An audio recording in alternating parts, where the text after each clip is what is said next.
Xoş gördük dəyərli Cəbhət TV izləyicilər. Yenə mən jurnalist Bülent Muxtar bir maraqlı məlumat var, onu diqqətinizə çatdırmaq istəyirəm. Deməli nə baş verir? Ədalət, Hüquq, Demokratiya Partiyasının idarə heyətinin iclası keçirildi. Yer gəlmişəm bu partiyanın sədri deputat Qüdrət Həsənquliyevdir.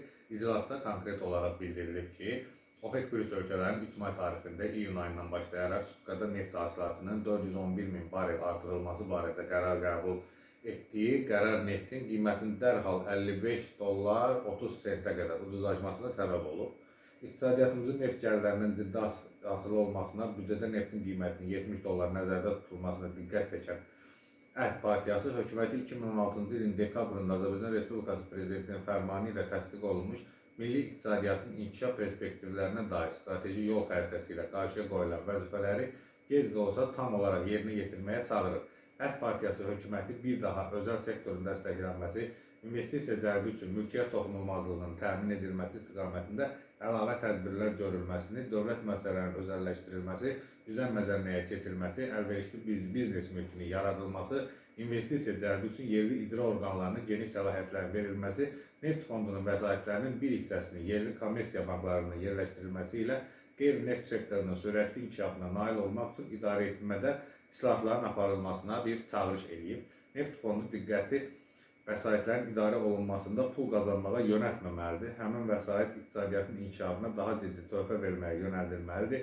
Bu halda yaradılan istehsal və emal müəssisələri vergi verəcək, yeni iş yerləri açılacaq deyə də Qüdrət Həsənquliyevin rəhbəri olduğu Ədalət, Hüquq, Demokratiya Partiyasının bəyanatında, yəni iclasın nəticəsində, yekun bəyanatında göstərilib.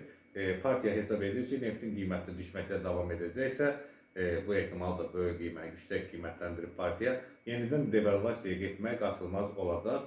Əhd Partiyası iqtidarı siyasi partiyalarla sosial-iqtisadi vəziyyətin müzakirəsi üçün məsləhətləşmələr aparmağa da çağırış edib. Söhbət edir ki, xatırlayırıq biz, neftin qiyməti $15 düşəndə ölkədə iki ardıcıl böyük devalvasiya oldu. Manat kəskin ucuzlaşdı. Dollar 1.92 məzəmməsinə qədər yüksəlmişdi. 1.92 qəpiyə qədər, sonra da nisbətən sabitləşmə getdi. Ölkədə ciddi maliyyə problemləri oldu.